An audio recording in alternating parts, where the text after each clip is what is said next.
You look fantastic. We're live, but I'm not going to roll the show out yet. It just went live right now. Okay. All right. So let me go in and do the engineering part. Okay. Ooh, it's getting hot over here. What island are you on?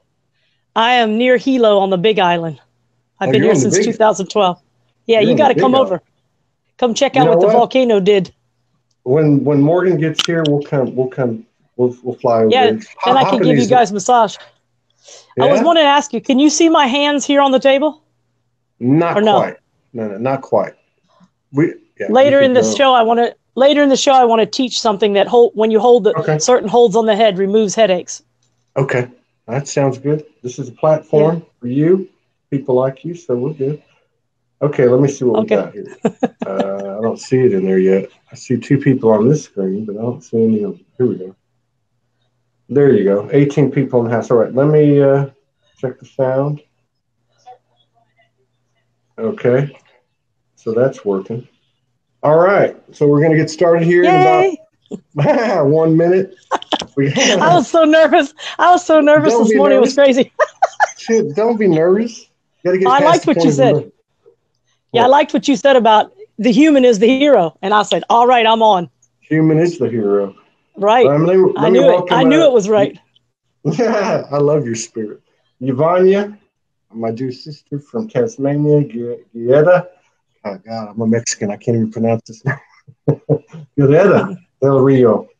Let's see who else is here. Nicole Dominique, Karen Corley, Heather Nielsen. Maybe it's better with more light. Is it better with more light? Move that? Oh, or is that worse? Yeah, it doesn't. You're good. That's probably worse. Do you want the light on? You want the light on this side? You want to get a light? Yeah, it's dark. It's a little bit dark in here. You're actually better with the light. With that, now you're better. You're fine. You're fine. Okay. When you open the light, it could. So let me. Kristen Skilba, Karen Corley, Belinda 80. Angel Divine is here. Chad Rednor, my brother's here. Allison Clausen. Romana Fritas. Mary Cooper's. Mary Cooper's is in every episode live. Thank you, Mary Cooper. Kendra Lane. Ilinka Sandu. Nacia Joe Scano, and Sasha. The immaculate, beautiful voice, Grace.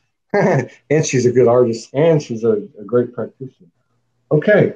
So we got 32 people in the house, Vicky Grenstead and Ann Killick and Karina Ferry. So I want to just say to everybody, thank you.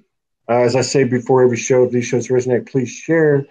And especially now because Facebook's really been suppressing us. But I want to say thank you to everybody because you guys have been sharing to your page or to a group, one or two, because we are above their algorithms and we're assuming to hold 50 to 100 people every show live, which when they suppressed us in the past, they would take us from that level to like 10 or 15. So great job in the community. Thank you so much for your continued love, support, and contribution to keep us going, to be able to do what we're doing and to do what we're about to do next month, which is going to be first of its kind. Yeah, it's going to be huge.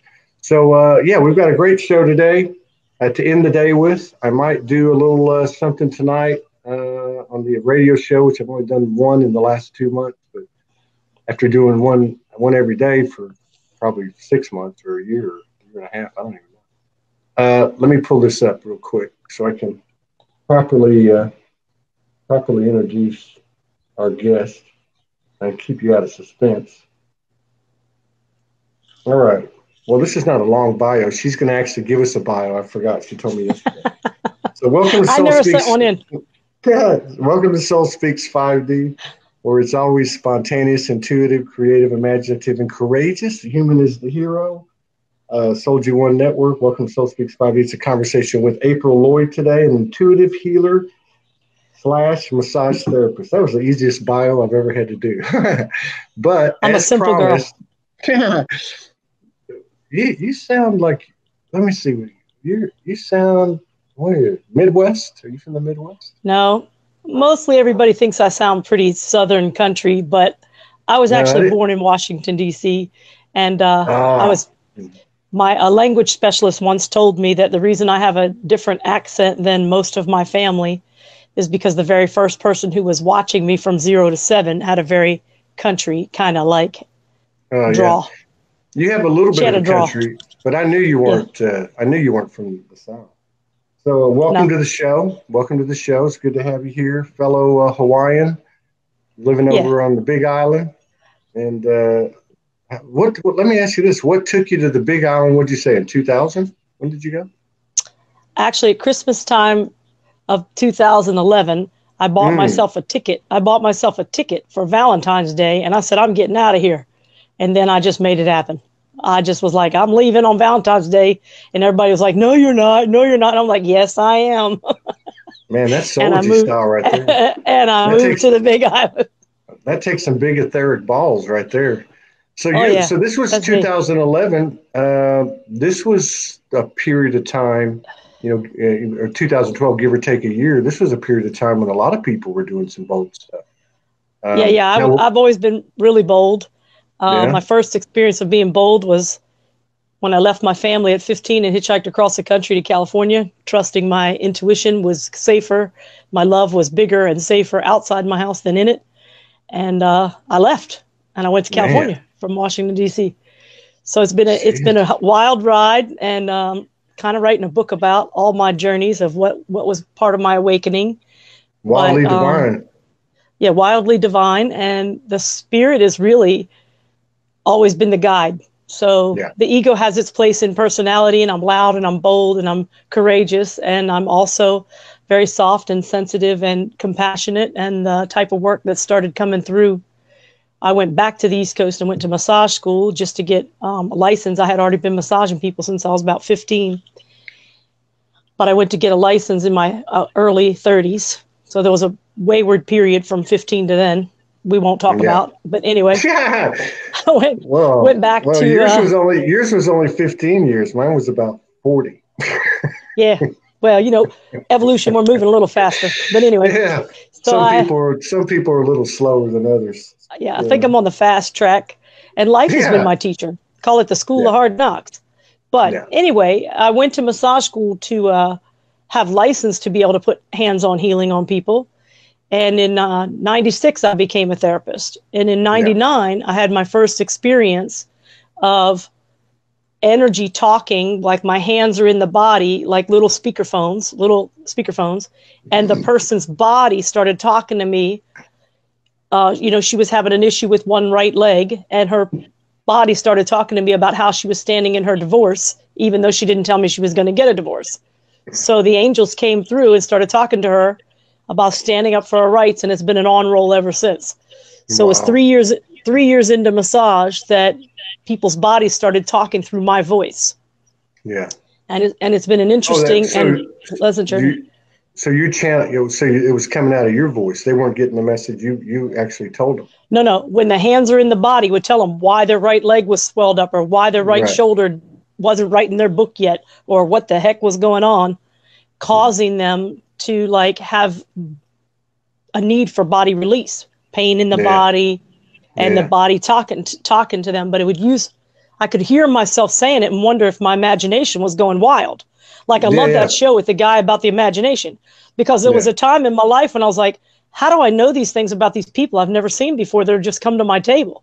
In my imagination, I thought if I actually say that out loud, they'll think I'm crazy, telling people they need to get a divorce or they need to do this. I'm like, what the hell is going on?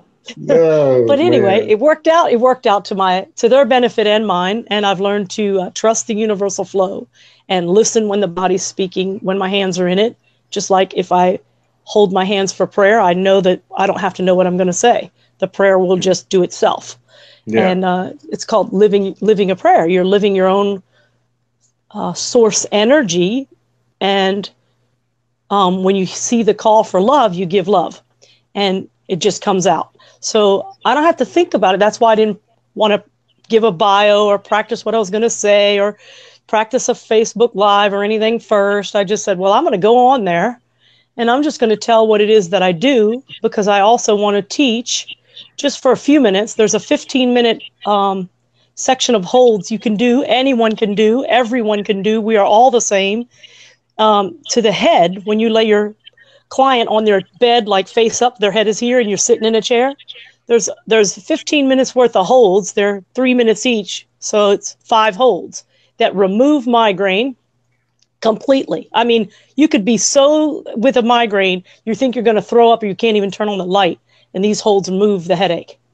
So people need to know how to do this with their partners and their children and the level, right? Anyone can do it to anyone.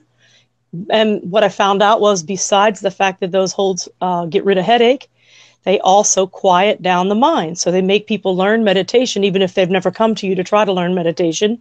They make bipolar and people with anxiety or whatever, doctors giving them some prognosis that's not even true, makes the head go empty. It also puts babies to sleep. Little 2-year-olds, when they're off center because they haven't followed their schedule and mama kept them out too late, you can hold these holds on their head and they'll fall asleep immediately, even if they're trying to be cranky and trying to stay up. So does it work on teenagers? Yes, it does. It really does work on teenagers too. It's so better than I was going to show that. Yeah, show us that. Yeah. Okay, so I learned the holds. Can you see my hands? Okay, I learned the holds. Let me tell you first how that started. Okay, I learned the holds in a healing touch class. And then as I was doing the holds, my skeptic mind wanted to take the holds out of order, see if it still got rid of a headache, and it did not. So then I gave some names, because Spirit told me to give names to the holds so people could memorize it easily. Okay? So I gave names to the 5 holds, even though the class didn't have names for the holds. So, and the reason I did that, because when the brain is screaming for something, it's like a baby crying. It needs, even though it doesn't need food or water or drink or a diaper or whatever, that's what the brain is doing when it has a headache. It's screaming for something, but you don't know what it is, right? So it's the same as cradling a baby. The water that holds our brain is perfect, just like the ocean. It's got its perfect rhythm, like soft, rhythmic salt water in the body, holds our brain in safety, travels up and down our spine all day long, yet never leaves the sack of water in the brain without enough water. It just always knows its rhythm, whether it's moving fast or slow. And these holds slow the water down, which slows down a brainwave activity, which removes a headache, puts babies to sleep, and helps people settle down. And so in my work, I name the holds like this. The first hold, you put your client on the table or even the foot of the bed, and get a chair and sit up and hold your hands like this, cupped underneath their head. And that's called cradle. Just like you would cradle the baby in your arms, you're cradling the brain in your hands. Make sense? So we're going to hold the first hold for like 3 minutes. It's called cradle. You can poke your fingers up a little bit like this into the occipital bone, but your hands are on the table comfortable. I just raised them up so I make sure you could see them. You're cradling the head, and you can poke your fingers just a little into the occipital bone, right at the back of the skull. And you just cradle that. That's that little thing that sticks out. Yep. Yeah. Just cradle that for 3 minutes. Each hold is 3 minutes long. We're not going to hold it 3 minutes. We're going to talk about them for just a minute or two, each one. So you hold that with your own mind going empty, like you're just cradling a baby. You're cradling this one that you love's brain in your hands. And God will handle the rest. Love will handle it all. You just cradle it, just like you would your baby when you get it out of the crib because it wanted something.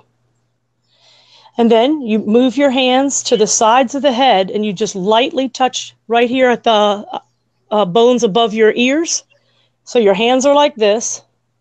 You put your thumbs in the top of the head where the soft spot used to be, because we're all softly opening to this opening that's happening in the universe, crowned in glory just for being willing to take this 10-second blip that feels like 100 years, to take this step. You put your thumbs in the soft spot. It's not soft anymore, but you touch, and you lightly hold the sides of the brain. So you've gone from cradle to balance, and you're just intending a beautiful balance between the left and right hand hemisphere of the brain. You don't have to tell your client that, but that's your intention. You move from cradle to balance. That's the second hold. Then you just roll your fingers to the top, right on the forehead, right on the frontal lobe, just above your eyebrows. You just let your fingers gently rest on the forehead. And that's called quiet. So we're quieting the thinking, list-making space that needs to be active when we have a shopping list, or we're driving our car, or we're, balancing our checkbook. The frontal lobe needs activity then, but right now it needs quiet. So cradle, balance, quiet. Just resting your fingers on the face, right on the forehead above the eyebrows. And make sure you hold for 3 minutes. And just hold that intention. Then you place your hands on the face, where your thumbs are going across the face here, and your hands are on the cheeks, basically covering almost the whole face except for the nose and mouth, as much as you can cover of the face. And then you let your elbows drop so there's a weight upon the face. That's the only hold that's kind of heavy. And you're holding this space of safety. I'm holding my loved one in the hands and love of safety. And it really feels good between partners because you know that person loves you. But it still feels good no matter who's doing it if you have a headache. So cradle, balance, quiet, safety. And then you gently move your fingertips to the temple, however many fingers fit there. Some people it's 2, some people it's 3. You put your fingers at the temple and you hold that the entire template of this human being's form and unform, the form and the unformed, the whole template is clear. And just hold that idea. So you hold at the temples, kind of claiming in your mind without saying it out loud. You can have your massage music in the background or whatever. And you just hold. The temple is now clear. So now you get it. It's cradle, balance, quiet, safety. The temple is now clear. It removes headaches. It removes anxiety, makes babies fall asleep. It's really very, very interesting that anyone and all of us are supposed to serve one another when there's a call for love. If there's a call for love, we answer with love. So a headache is a call for love. Just like if your baby was in the bassinet, you would cradle it in your arms until it felt what? So balanced and so quiet and so safe that it's clear enough to go back in the crib by itself, all wholly and on its own, and it feels a sense of togetherness, a sense of connection, and then the baby's okay. So it's the same. That's why I named it that. The Spirit told me to name it that, and then it had me start teaching young pregnant mothers how to do infant massage to create meditators as they grow up.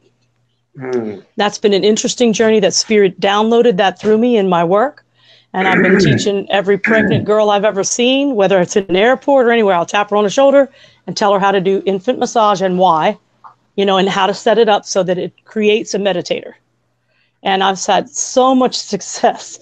I've seen so much beauty start to come through our generations that are coming up behind us in comparison to what we didn't get to learn about sacred sexuality and the body and meditation and how this all works together for our good, and there's nothing against us. Everything is for us. Every experience is to expand us. And I've had just a beautiful journey in that regard when it comes to my field of work, what I wouldn't even say was by choice, but by download. The field of work was by download early on. When I was 15, I bought a table that was a cafeteria table out of a school lunchroom that doesn't fold in half, so it's hard and strong.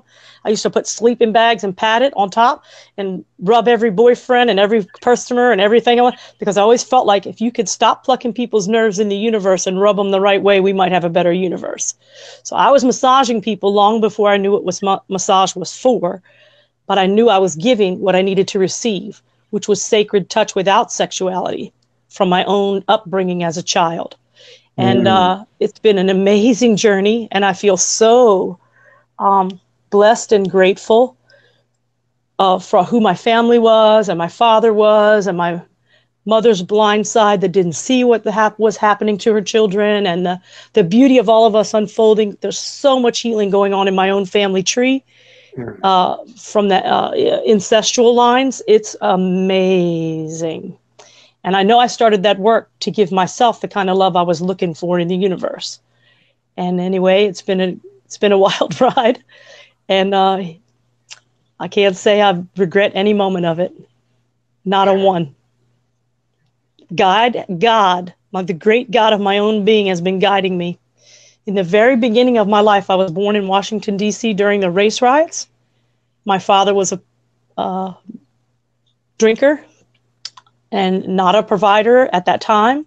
So we were like the one white family in a Southeast Washington, D.C. black neighborhood. and all kinds of little things happen that are would be by the mind called negative, by the spirit called experience, to stretch me out of a comfort zone that I probably was supposed to have as a 3-year-old, but that wasn't available. It wasn't available because people hated me just because my skin is white and full of freckles. And I didn't know what was going on. So I just loved and answered the call for love and answered the call for love and answered the call for love. So in my 20s, when I was lashing out and didn't know why I was lashing out, I got hypnotized and went through therapy and did things that would open my mind to the reason I was lashing out, and I immediately stopped lashing out. It was like I stopped being pissed off at the world when I realized I got a gift by being actually peed on by great big huge boys that look like men. I actually got a gift that I can just go take a shower in God's love and do my own work inwardly, and then I can just be love. And that was in my 20s, a forgiveness training that I learned. Oh, you should have seen the room cracking up when I was standing up there going, well, I'd rather be pissed on than pissed off because I went and took a shower and I feel free. And people were cracking up laughing because I had a sense of humor about my own journey, even though I was only a 20-something-year-old person. Yeah. And I know that God has gifted me with so many things, and my flaws and my talents are all from God, and my flaws I can unwind, and my talents keep growing. That's why they continue to grow. Like, I couldn't believe it that first time that I'd been a therapist since 96, and in 99, that very first person that the Spirit came and used my voice to tell her to stand up for her rights, and then her right leg, all the swelling went away.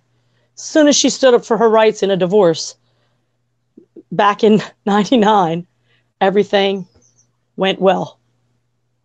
Wow. And I'd only been a massage therapist since 96. And it's been ongoing like that ever since. People come and then end up writing a book after they get the writer's block out of their right shoulder, blah, blah, blah, blah, blah. It's just one after the other, that's just an interesting journey. And I wanted to tell you about it because I like the people that come on your show. I love the guy that was talking about imagination because I was like, that is what's happened. I thought it was my imagination when it first started, but I knew inside my soul to trust it. I just knew. Just like when I was a little kid, when I would hide somewhere to sleep in the house, I could feel something holding me, but I didn't have any reference to what it was. No one had taken me to church or told me about Jesus or, light or love or God. And yet every time I hid in my house to get some sleep, I was really safe and held up. I was like, whoa. It was something else. And I feel like it's never left me. I came in to do that journey, and boom, it has been. Life has been the teacher. Like a wild road, school of hard knocks, April creating it all with every thought she thinks, and going, hey, girl, what are you doing that one for? Like, I even won a car one time.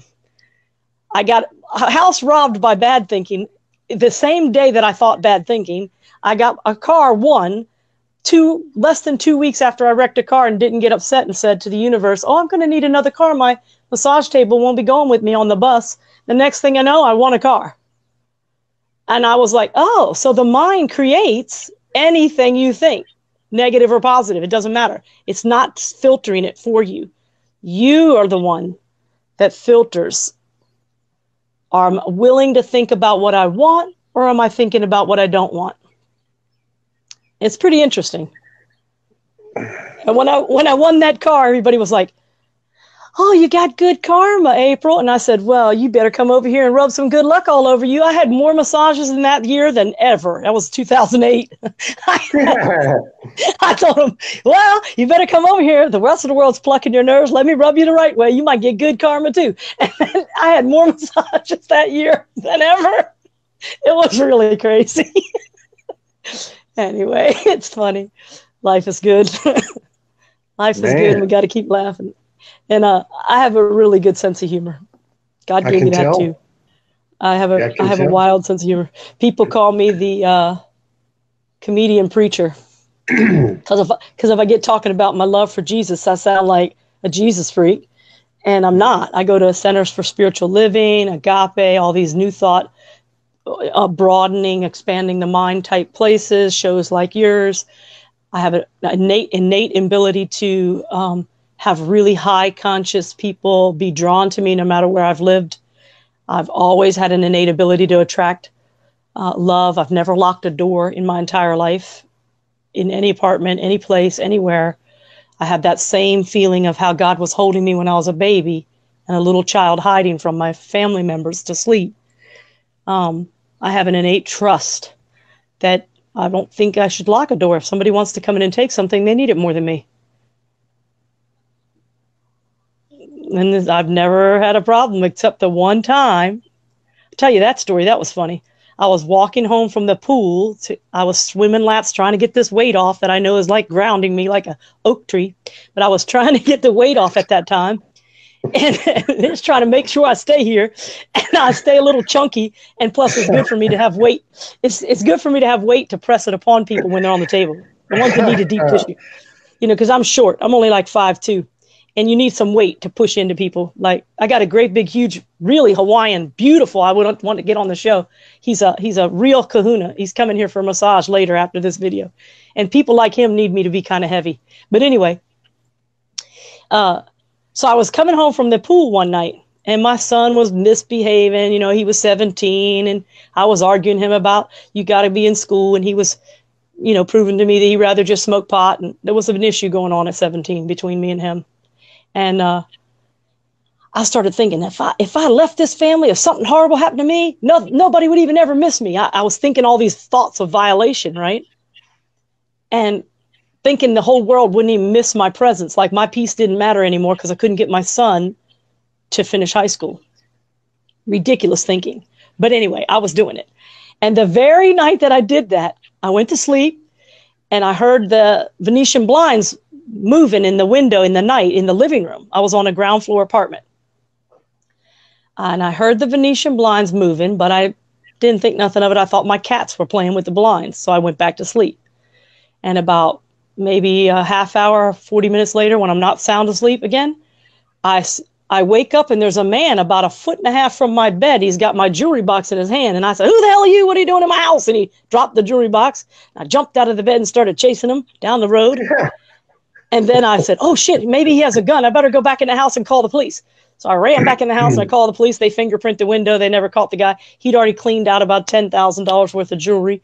And my first thought within like less than a week was, thank God, when I was chasing him, he didn't turn around and shoot me. Yeah. And all he got was my money, my jewelry. That's all.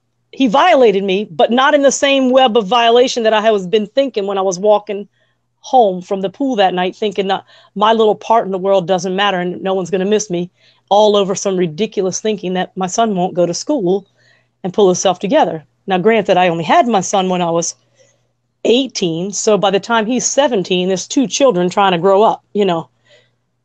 I'm only 18 years older than the one and only kid I kept. And I used to not have as much reverence for life as I do now. But anyway, it's interesting that created that. And then when I wrecked a car, thinking of like, oh, I'm going to need a car. I got to keep doing my business. The people need the massages and I got to have a car. I can't take the massage table on a bus. I got to take it to their house in a car. And as soon as I said that, less than 2 weeks later, I won a car right out of a bank that I was already a member of as a credit union. I was like, what? I won a car? Oh my God. And my son drives that car to this day. Won it in 2008 and he's still driving it here in Hawaii. It's a Honda Civic Hybrid. Jeez. And I said, karma. Oh, another thing I noticed lately, like what you said about since January. Yeah. It's like the energy field is coming into our humanness to be so real and so animated, the body animation and the spirit so clear that there is no separation anymore. This idea, like from what I've been learning 20 years book study of the Course in Miracles, trying to learn that the separation is not real. We never separated from source. Yeah. I've been studying that book for 20 years. Now, all of a sudden, since the first of the year, I'm feeling like, hey, something moved. It finally actually happened. Yeah. That I don't feel separated from source. I feel like source uses this form that I happen to be wearing for this 10-second blip to do good in the universe. Like that's what's happening. It feels like a cartoon. The body's like a cartoon, and the spirit's just animating it, taking it through every channel, every call to love that comes my way, answering every call that comes to love. And it's just happening on automatic. It's like automatic pilot. I'm like, what the heck is going on? But I like it. I like it. It feels right. It feels finally really good and right in my universe, I tell you. I'm like, it's amazing. Well, it's just really amazing. Those two examples you gave, the one with the guy that broke in and the one with the car. It's those two things. Those are two perfect examples of the energy right now, except for one thing's different. It's happening even faster. It's happening even faster. Right? Yeah. Like I couldn't believe I got robbed on the day I was thinking it. Like I couldn't believe that. The day I was thinking about a violation was the day I got robbed. I said, oh my God, I better stop thinking that way. And that was way back in 99. That was in 99, right before it was actually a few months before the lady that had the first episode where the spirit said, don't be quiet during massage. You need to tell her this. And I thought, oh my God, I'm going to disturb the massage and tell this lady about her divorce. I thought it was my imagination. Then when I told her, there we were both crying and crying and crying because we didn't know where the information came from. It was like tears of bliss. She stood up for her rights. She got college money for both kids. She worked it out. She was about to walk with nothing because she was so upset with this guy, with this powerful man that owned a lot of money. And she was so upset with the way the marriage was going. She was about to walk out with 2 kids and take nothing. And her right leg was swelling up like crazy. And the doctors couldn't find any reason for the edema in one leg and nowhere else. And then all of a sudden the spirit told her to stand up for her rights with this man. And that was only a few months after my own robbery in 99. And the spirit came through and I told her, and we both started tears just washing the feet of Jesus right within ourselves because we couldn't believe that the information was coming, with my hands on the body like a speakerphone and using my voice to tell her what to do. And I'm like, she's going to think I'm nuts. I don't even know she's getting a divorce. But I told her, burst out. Everybody burst out. That was the very first experience of that. But it's been happening off and on ever since, If a person's open enough, it just tells them everything. All their chakras will tell their story of their life. I mean, I've seen rapes be healed by me holding their heads. Old school stuff stuck in their brains that they never told me ever. And I hold their head and I see the entire scene and I clear it and heal them and talk about it and they get free. It's been amazing. And I think right now, since the first of the year, it's like spirit is just animating my every move, guiding everything I do, answering every call for love that comes in front of me. And I go, wow, how is that?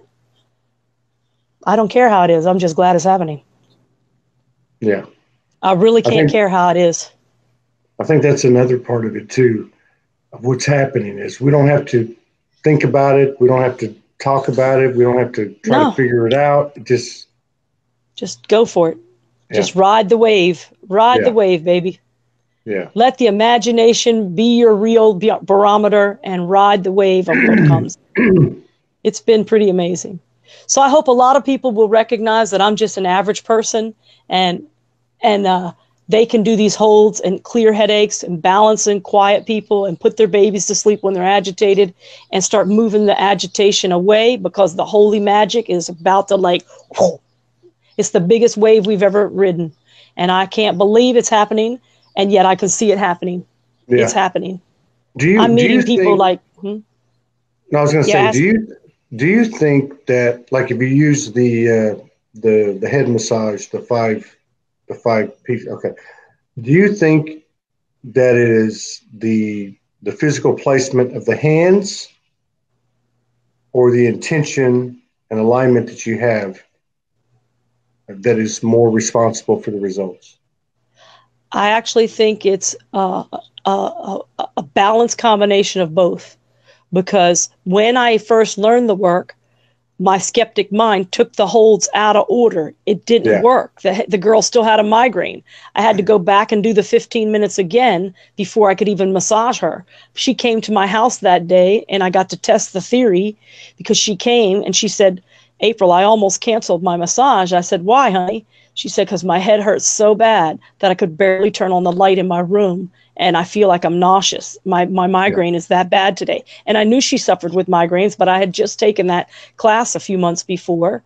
You know, I've always taken all these continuing education classes. I took a healing touch class. And in that healing touch class, they showed us these 5 holds, but they didn't give them any names. They just showed us the order. I took them out of order, and it didn't work. I had to go back and do 15 more minutes on her head in order, and then her headache was gone.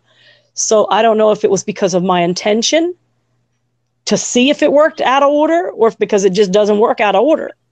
I have no idea. All I know is I've always done them in order since then, and they've always worked. And again, here we are, we're trying to understand it, which is, it's just curiosity. But we don't need to understand it. Right. Like, we just need to trust the universe. Trust the universe that if the baby's in the crib crying, or somebody's brain is crying and it needs loving attention to get the tension out, right? If a brain is crying with a headache, it needs loving attention. If it's crying with a bipolar split mind, it needs loving attention. If it's crying with a sorrow of their emotions, it needs loving attention. And the brain is so intricate, I don't think any of us can understand it. The divine mind presence can be felt in your fingertips, can be felt in your toes. Divine mind can be felt everywhere. But the brain is for this crazy edging God out ego, or egging God on. And I go, I'm going to egg it on. I'm going to follow what it's told me to trust. I'm going to just follow what the energy of the spirit of the divine mind presence has told me to trust. It has told it to me too many times for me to doubt it now. You made the comment earlier, I think you did, something to the effect of, because regardless of what you put out there, they have to have a certain receptivity. Would you say that's true? Or in your experience with your clients? No? Nope. I've had little kids tell me, that's not going to put me to sleep. I'm not going to let that put me to sleep. They fall asleep. Yeah. I used to go into people's families' homes, and I'll massage like the mom or the dad, whichever one wants to go first, and then the 2 or 3 kids right in the middle, and every single one of them fall asleep on the table, and daddy carried them to their bed, put them up for the night, and then the last parent would get the massage. And the kids would be telling me, I ain't going to fall asleep. Oh no, that's not going to make me fall asleep. And sure enough, fall asleep. I got no answer for that. God was just, love was just doing what it was doing. Like when I was a kid sleeping behind the couch and love was holding me and I could actually sleep. And then when I was in my bed, believe it or not, I used to do this every night till I was 13 years old. I would plug my ears so I couldn't hear my family fighting and then all the abuse going on. And I would start singing out the day. Grandma fell out of the bed today, drunk and fell on the floor, da da da da. And my mom would come in, April, stop singing so loud. The neighbors are going to hear you. The windows are open. It's summertime. And I'll say, who cares if the neighbors hear me? Maybe they'll come and save me. I'd be singing.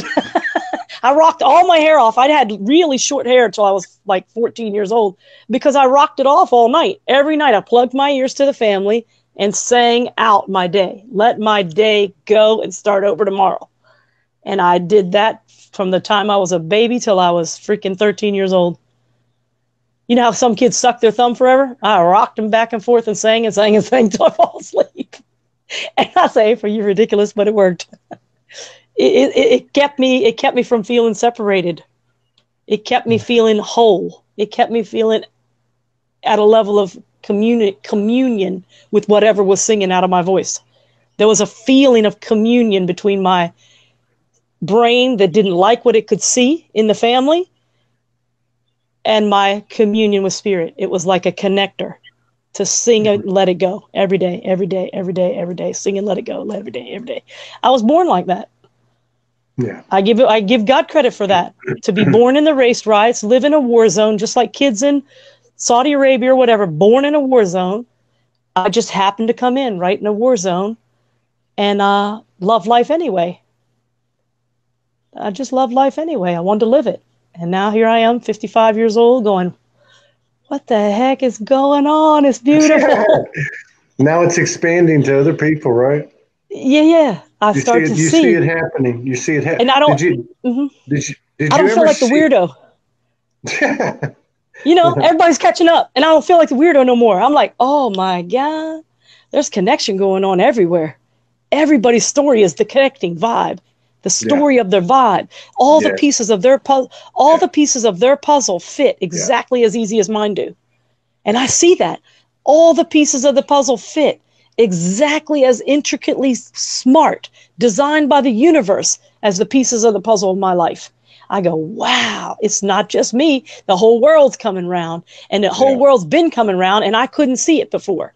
I couldn't see that. I was like, you know, thinking I'm healing somebody, but God was healing everybody because God's in everybody. So I don't know if it's the intention of the holds or the receptivity.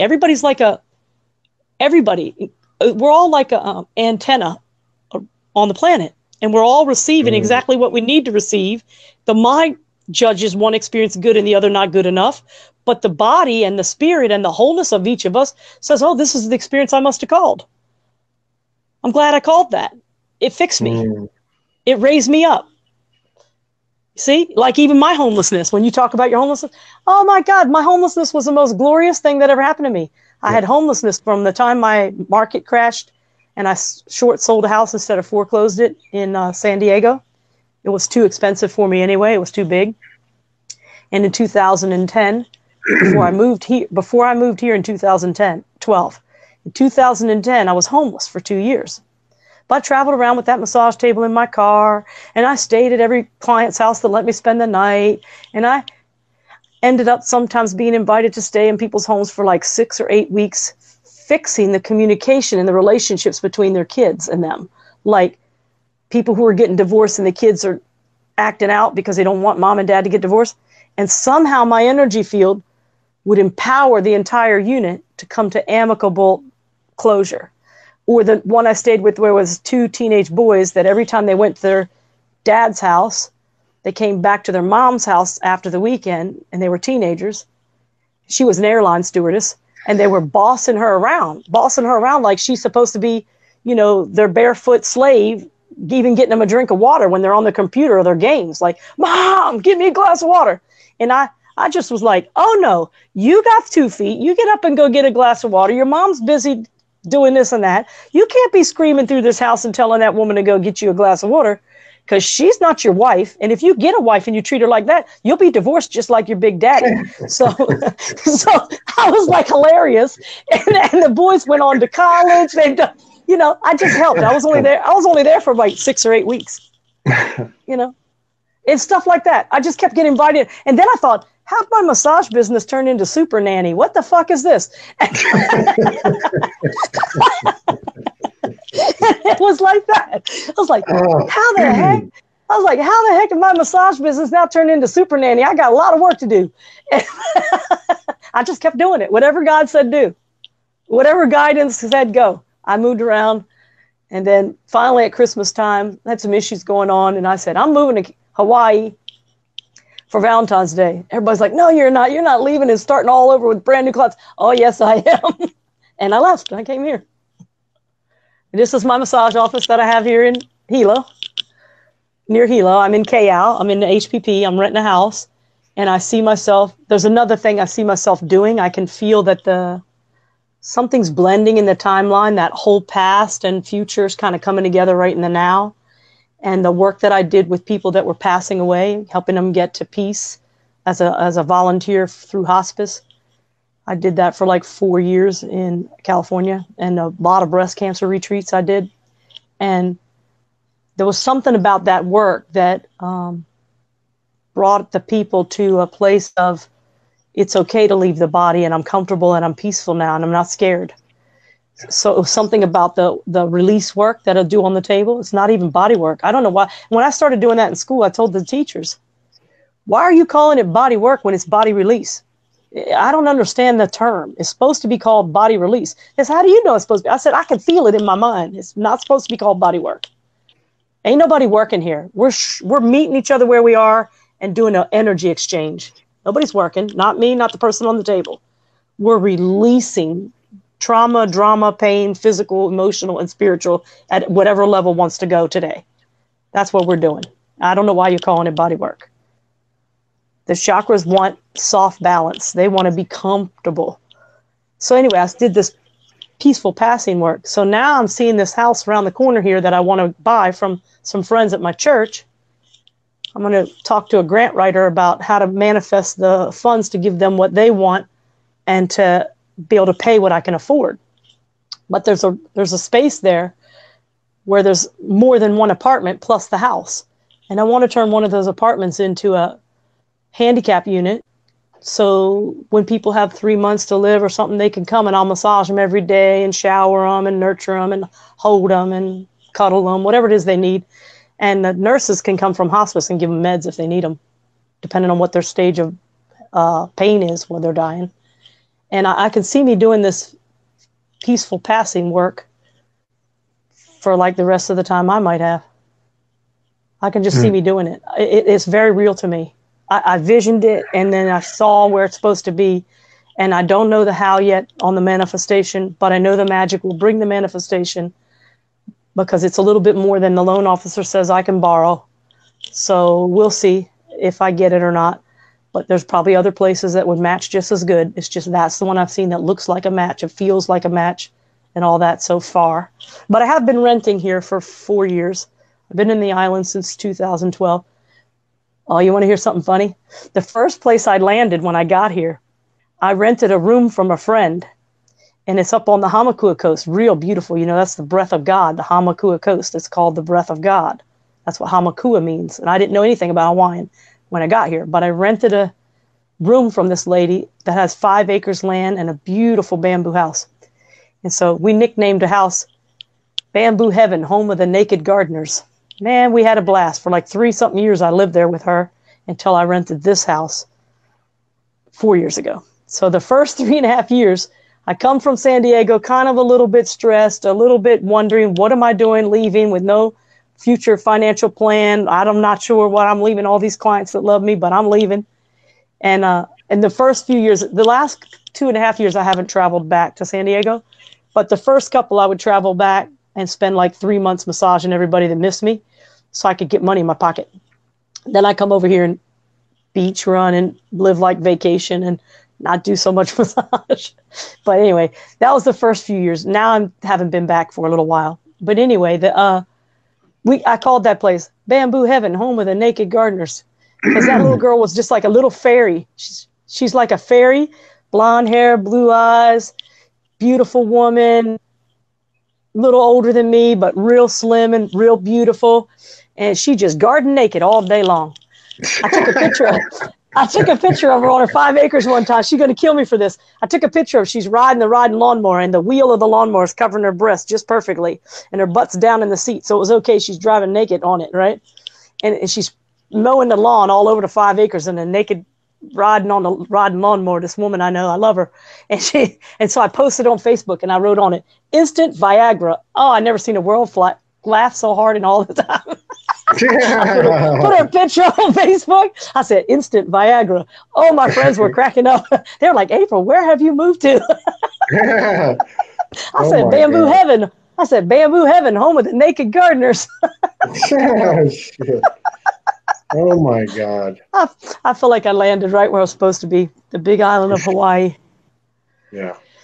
Well, I know you have a big kahuna coming over, but I think you're a big kahuna. I don't know if that's he tells me that. Well, you know what he told me? Different people have told me. One shaman told me. He said, do you know what a shaman is? I think you're a shaman. I said, no, I'm not a shaman. I haven't studied with anybody. He said, a shaman is just a wounded healer, April. I said, oh. And then the kahuna said, the island loves you, April. You keep giving to the island. You're not like some of the people. You're a kahuna, too. I said, now I'm just a American girl that grew up in the hood, that watched everybody die down on heroin and got out of there at 15. And then, now people say, oh, you're a shaman and a kahuna. I said, oh, no, I'm just April. I'm just doing my thing. I'm not anything but same as you. Wow. It's the everything and the nothing, isn't it? We're all the everything and the nothing. It's the nothing first, right? Yeah, it's the everything and the nothing. I did have a holy experience once. It's part of the book I'm going to write. But, in early 96, when I first graduated from massage school, there was stuff going on in my world that like pulled the rug out from under me, the foundation. You know, some people, it's a physical illness. This was an emotional wreck, right? And so the rug felt like it got pulled out from under me, and my foundation was all twisted. But then all of a sudden I had like 3 solid months. I had never read a book. I had never known about awakening or the words or a church or anything. I was just graduating massage school at that time. But I could feel my own presence all these years, right? So I graduate massage school, the rug gets pulled out from under me, and then I had 3 months where the whole entire universe felt like it was inside me and outside me all the time. It was so wild and beautiful, but yet so confusing and misunderstood by my human mind that I really didn't know what I was going through. And so then when it sort of slipped out, in a way I was kind of grateful because I was like back to normal. And then when I started learning from the Course in Miracles years later what the separation really meant, then I wanted it back. But then I was trying to grab it. You can't grasp it. It's not something you can say, oh, I know what that is, and grab it. So then I couldn't find it again. And then over the years, through this work that I've been doing with the people on the table, it's found me again. Yeah. Yeah. I didn't find it. It found me, or it was already there and it reawoke. I don't know. And I have my bad days. I have my human moments of, but I see, like you said, the human is the hero. That's all right. That's perfectly fine. That's right. In my universe, that's perfectly fine. You know, it's like that what you're describing and what you've been it's almost effortless, isn't it? It's almost effortless. The only thing that stands in the way of that magic, that magical field that creates and receives flow is that. That's it. Yeah. If I drop in there in the mind too deeply, start judging everything I say, or thinking that everything I say is something instead of nothing, if I start doing that, there it goes. It's gone. Yeah. It's like, whoop, it's gone again. So, but if I just stay present to the moment, it feels right. Doesn't it? But it also, it feels strange because it's a strange feeling because we haven't been used to it, but it's getting more and more comfortable. Right? I mean, it is. I know, yeah. But I've been used to speaking off my heart instead of thinking about what I'm going to say for my entire journey. Yeah. So it doesn't feel uncomfortable. It feels right. Yeah. It feels like that's the way it's supposed to be. So that's the way it is. So what are you doing on the 27th at the same time? I don't know. I have no idea yet. But I wanted to. Yeah. Well, it's on the phone. It's in the phone. Yeah, it's in the phone. The calendar's behind the screen here in the phone. What's going to happen on 27th? You want me to come back on there? Ask me some more questions. What do you got to ask me? It's your turn. I told you my whole life. I told you my whole life story as quick as I could. This is just a mic drop. It's done. In a nutshell, I told you as much as I could about me. In a nutshell. In a nutshell, I told you as much as I could. But you got me beat. Oh yeah, people say, April, you talk too fast. You have a southern drawl. But we could probably go a good 2-3 days easy. Yeah, no, probably. It's been beautiful. You're a beautiful, beautiful soul. You're a testament. I think so. I'm actually starting to really believe that and go, April, you got a beautiful soul. It don't matter what anything else happens. I really believe that. I think the soul is all that matters. That's it. It's like that's all that really matters is the soul. You remind me of because that's what I heard when I first woke up was I am salt, and then later on I realized as I started to show my ass on camera that I'm not afraid to show my ass is another way to say I am salt, and you're because you know what that's what I see about you when you rap or do something like that. How you do that when you rap a song or something like that. I go, that's the kind of bravery that shows another person we're not supposed to play small. Just use the gifts and talents any way they want to roll so that other people have an opportunity to know that they're real. Yeah. Their life is real. Their beauty is real. Their soul is whole already. If you do it, it's permission given for everybody else to do it. That's what I loved about your show when I first started watching it. I was like, this man is on point. This man is really beautiful soul. And he just lets it out there. He's not trying to play small. Why would we do that to ourselves anyway? Even if we've done it for years before, it's not the correct way to help the world rise up, to pretend we're not God, to go, oh no, I'm just a lowly girl named April with this wild life. No, that's not true. That wild life was given to me like the best gift in the universe. I'm like, I'm more grateful for it now than I've ever been in my entire life. I'm even like loving all the chub. I'm like, oh, April, you're just a goddess. You know, you just got to be a little bit big. Your heart's so big. You just had to get a little voluptuous to make sure you'd know it. You know, you just had to. I mean, shit. Jesus. I don't know why, but it's just kind of like that wasn't there. 2 years ago, I was fighting that all the time. 2 years ago, I was like, oh, April, you're just so fucking fat. You're just fat as hell. I told one of my friends, God. He started laughing his ass off. He gets massages from me, and I said, I don't know why you think I'm so cute. I'm fucking fat as hell. And he started laughing. He started laughing his ass off. And it was like this movement that made me see that's just what had to happen to get you to see yourself as more than what you look like. Yeah. And then now it's starting to drop away. We'll see what happens. I don't know. But as far as I'm concerned, you're fucking beautiful, man.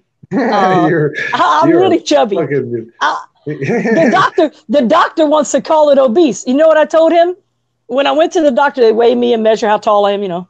And so then they say, you're obese, woman. You better get on a diet. They don't say it like that, but they mean it, you know. They're trying to offend you, the medical field. And I said, oh, no, doctor, I'm not fat. I'm just fluffy.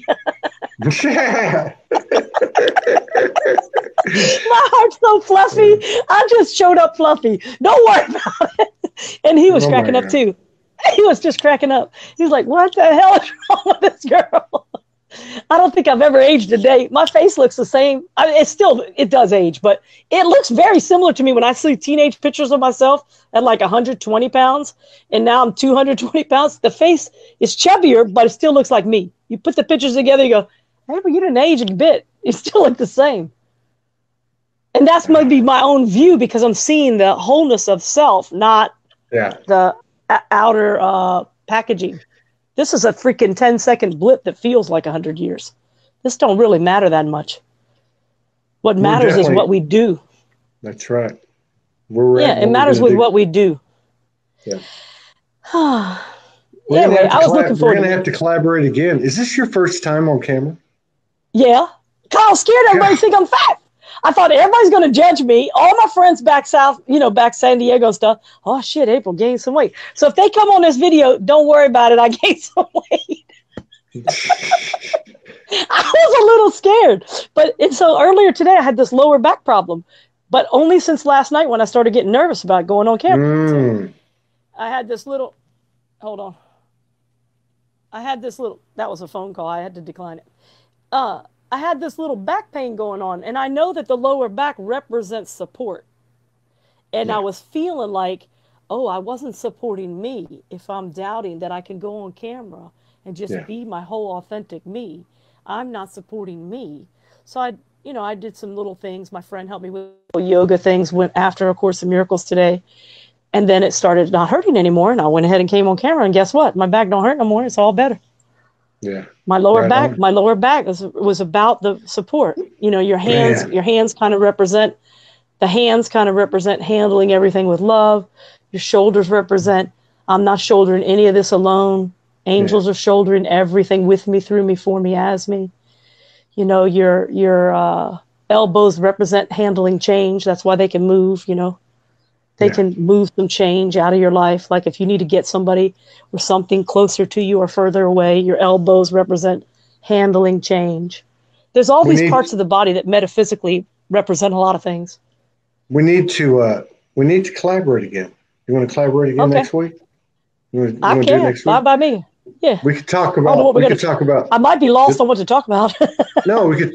I don't think so. And if we run out, I'll be your backup. Because I can talk too. But I think this what you brought up at the end is good. The different parts of the body, what they represent. I think that's a great subject. That'll give us something to start with. Anyway. Okay. Yeah. And when Morgan gets here, we'll hop a plane. We have to. Oh, that'll be beautiful. We got some other friends on the Big Island too. So, but yeah, this is. And I want to find out, how do I get the kahuna? He did a clearing. I'm going to go to him for a clearing too. He did this clearing on some friends of mine and on my son, that from the outside looking at it, watching it happen, it looked like a modern day exorcism. It really did. This kahuna knew what he was up to. He moved some really dark patterns out of this person, right? And he's coming here to get a massage, and I want him to go on Facebook Live. I want him to go on interview with you. He's a really top-notch Hawaiian kahuna, and I can't even believe that my little way of life gets to massage him. You know, and then when I'm also another person I met when I moved here, Tibetan monk. He comes here to get massage, and he gifts me with all this beautiful, that low chanting that sounds like a didgeridoo. He blesses me with that. I'm like, how did I meet these people? I don't know how I got so lucky. I'm so grateful I met these people. And he's been going all over the United States now, this Tibetan monk, teaching little 8-year-olds in their classrooms how to meditate. Like schools, public schools are hiring him, flying him there to teach children to meditate. He is rad fun. And he came here for massage, and it's just amazing that I get to trade.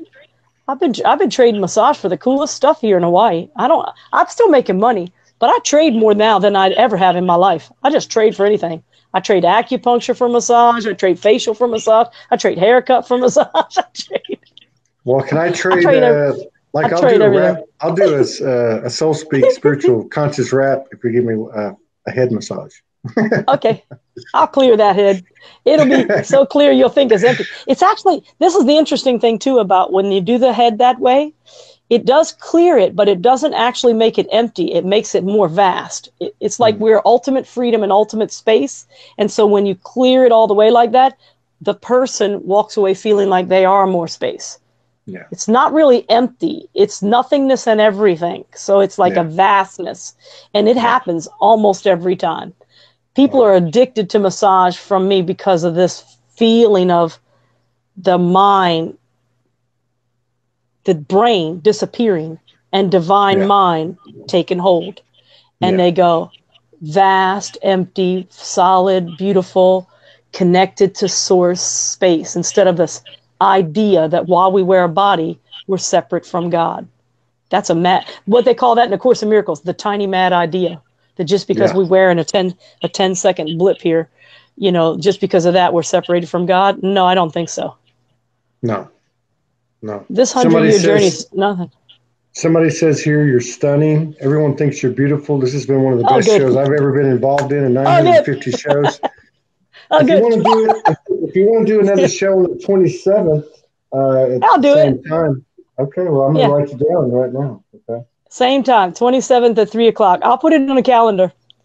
All right, 27th. When we're off the phone, I'll put it in. Is it 4 o'clock? We're done? No, it's 4:12. I would keep going with you. That's okay. I would keep going with you, but I got somebody coming over in 15 minutes. Yeah. So I've got to go out and take care of that. You got to do your stuff. You're beautiful. Well, I look forward to actually massaging you and reading all your chakras and telling you your life story that you didn't get to tell me because I took up all the time. Yeah. That's okay. Your body will tell it to me anyway. You'll be on the table and they'll be like, how does she know that? You'll be like, that girl's a witch. I think I've pretty much told everybody everything that's ever happened to me, so I don't think I got anything else. But I will let you do from the neck up. Okay. I want to see how that works. Yeah. Okay. Thank you so much. Thank you so much. I thank you too. I thank Morgan for inviting me to come on when I know she didn't know me. She just saw it on the bio. I don't know how she even bothered to think I should invite this woman on an interview when she has no idea. She's like, I don't know what I'm doing inviting her on, but she invited me on, and I want to thank her for that because I know she didn't know who I was in really any way whatsoever. And it's been a beautiful time to meet you, and I thank you very much. And big aloha hug. Big aloha. It feels like I'm right there in the room. We will do it in person. She does have a nose for it too. Some of these people she's pulled up has been. Really That's incredible. What I think is interesting. How the people are attracted, and you wonder why, and you go, it's because there's something in the love vibration that's a match. It's like a match. Yeah. I keep telling her, why do they say no to me and they say yes to you? So, people say no to you? They won't say no to you anymore. Some people. That's done. Some people. That's over. Yeah. Yeah. That's over. Done with. Well, anybody you want to interview, they're going to want to interview with you because you're just a beautiful soul, and I love you very much. I've been loving watching your show. Then I found out other Facebook friends of mine were watching your show before I posted, hey, you got to watch this guy. You got to watch this guy. Yeah. Well, I found out some of my other friends. These connections are getting more and more incredible. And we're just neighbors. Connect with that young guy, Will Helm, one day. I did. I already talked to him. Oh, good. He's a neat guy. He's a youngin', but he's really cool. Yeah, these young people are waking up. These young people are really ahead of us. These little 30-year-olds that are wide awake, they are amazing to me. I go, oh my God, I can't believe it. It's just so happy. I'm like, oh my God. Yeah. All right. So we'll do it on the 27th at the same time. Okay. See you then. We'll start with the different parts of the body and what they mean, like you were talking about, the elbows and the shoulders and the lower back. Okay. Yeah, I got meditations for them all. You take care. I'll talk to you later. You take care too. Bye.